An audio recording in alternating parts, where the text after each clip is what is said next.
Osho, the most controversial guru of this planet.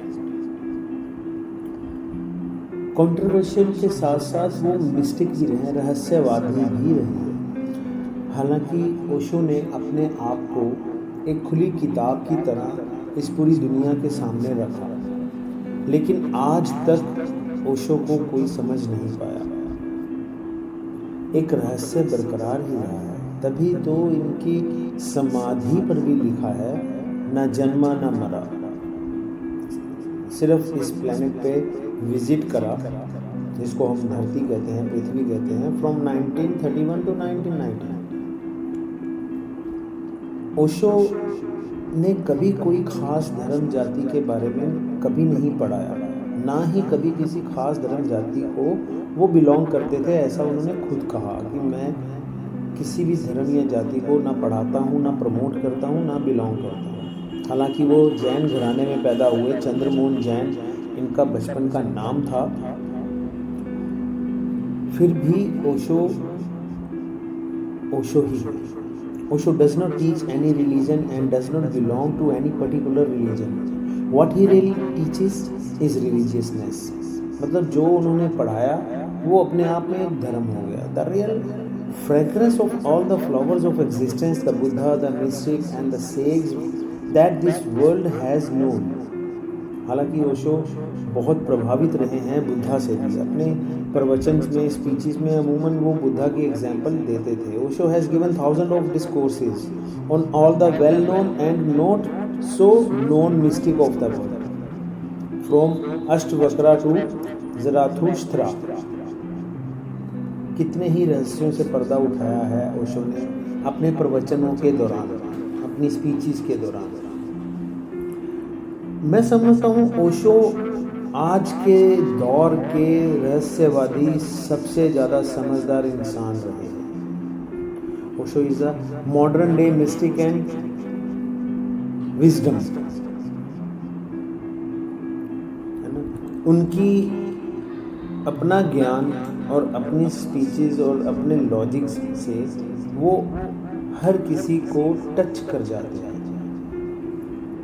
Like the clarity and the humor have touched conducive atmosphere or atmosphere for the emergence of what he calls the new man or Zorba, the Buddha. The combination of celebration, dance and song of Zorba and the silence, stillness and meditation of Buddha. जैसे मैंने बोला कि कहीं ना कहीं ओशो बुद्ध से बहुत प्रभावित रहे हैं।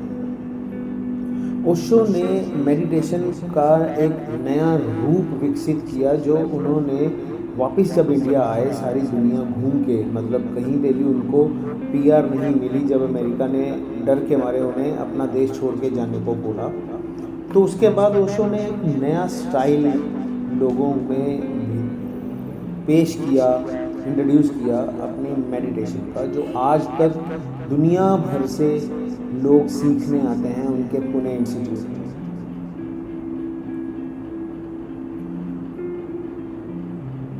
Again, the dance and the song of Zorba and the silence, stillness and meditation of Buddha, the meditation of East and the materialism of the West, दोनों चीज़ों को इकट्ठे कर दिया उन्होंने। Zorba the Buddha is totally new human being who is an awakened one and he is live, affirmative and free. जब आप उस लेवल पे पहुंच जाते हैं तो आपको किसी चीज़ का डर भी नहीं रहता, जीवन मृत्यु से ऊपर हो जाते हैं। When someone asked Osho the definition of religion, Osho replied, "To be in romance with life is religion." अर्थात किसी ने एक बार ओशो से पूछा था एक प्रेस कॉन्फ्रेंस के दौरान ही ये कि धर्म क्या है, तो ओशो ने बोला, romance with life is religion. अपने जीवन से प्यार करो तो वही एक धर्म है। Amongst all the enlightened ones, Gautam the Buddha is very special to Osho. He says, I love Gautam the Buddha because he represents to me the essential core of religion. He is the beginner of a totally different kind of religion in the world. He has propounded not religion but religiousness. And this is a great radical change in the history of human consciousness. जैसे मैंने starting में भी बोला कि कहीं ना कहीं गौतम बुद्ध ओशो को टच करते, तो ओशो उनसे बहुत प्रभावित हैं. वो अपने प्रवचनों में, अपनी स्पीचेस में गौतम बुद्ध की एग्जाम्पल्स दिया करते थे. When a Buddha moves the wheel of dharma, it takes 2500 years for it to stop completely. मैंने कहीं लिखा भी है कि 2500 साल पुराने बुद्ध को जैन कैसे समझ लेंगे, महावीर को जैन कैसे समझ. ओशो ने भी यही कहा है, When a Buddha moves the wheel of dharma, it takes 2500 years for it to stop completely. मतलब 2500 साल लग जाते हैं. ये ओशो ने भी कहा है. The wheel the Buddha moves has stopped. The wheel has to be moved again, and that is going to be my and your life's work. That wheel has to be moved again. Once it starts revolving, it will again have 25 centuries life. ये ओशो ने कहीं कहा था, जैसे मैंने पहले बताया कि वो उनसे इंस्पायर रहे हैं, तो ओशो ने भी कहा कि 2500 साल लग गए. अब वो चक्र जो है, जो बुद्ध ने चलाया था, वो रुक गया है. तो ये हम सबकी नैतिक जिम्मेवारी है उस चक्र को दोबारा चलाने की. और उस जिम्मेवारी में ओशो खुद भी आते थे. और ओशो कहते हैं कि एक दफ़ा फिर से ये चक्र चला तो अगेन इट विल टेक 25, यानी 25 सेंचुरीज, 2500 ईयर्स इसको कंप्लीट करने में. फिर से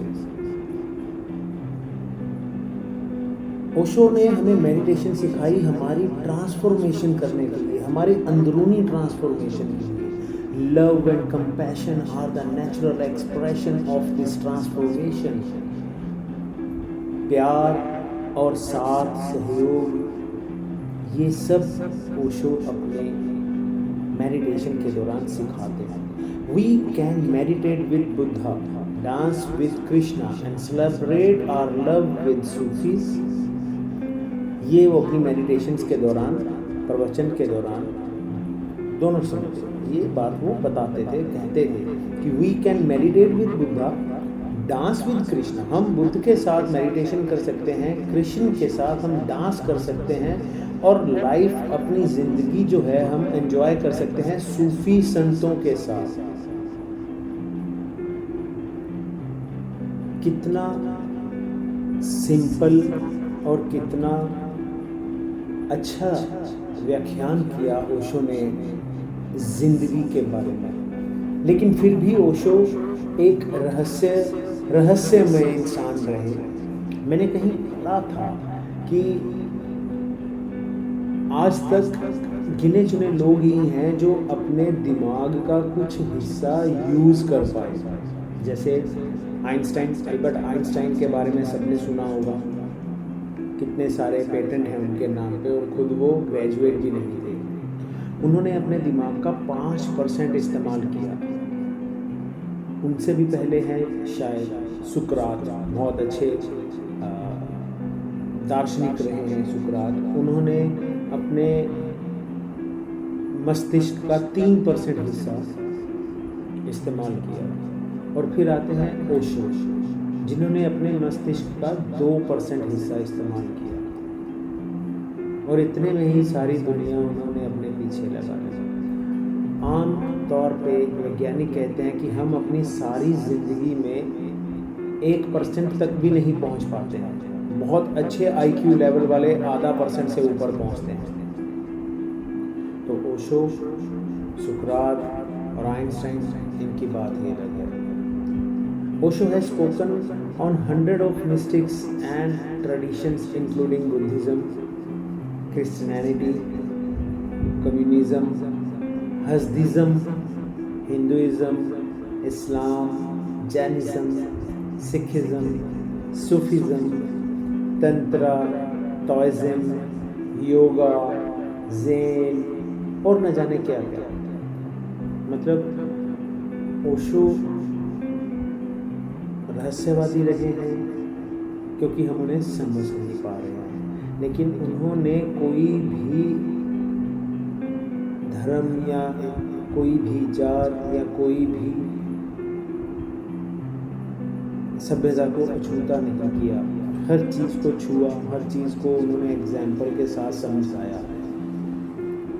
तो हमें उनकी कही हुई बातों को समझना चाहिए, उनके प्रवचन सुनने चाहिए, उनकी लिखी किताबों को पढ़ना चाहिए और ये समझना चाहिए कि ओशो हमें क्या बताना चाहते हैं। हम इंसान क्या कर रहे हैं, हम उनकी लिखी हुई पढ़ रहे हैं या उनकी बातें हम अपने अनुसार ढाल रहे हैं, विच इज़ नॉट गुड। हमें उनके अनुसार उनका अनुसरण करना चाहिए। तो देखिए लाइफ कितनी अच्छी हो जाएगी। आगे हम और चर्चा करेंगे, तो साथ बने रहिएगा। Don't forget to like and subscribe and share my channel. जय हो।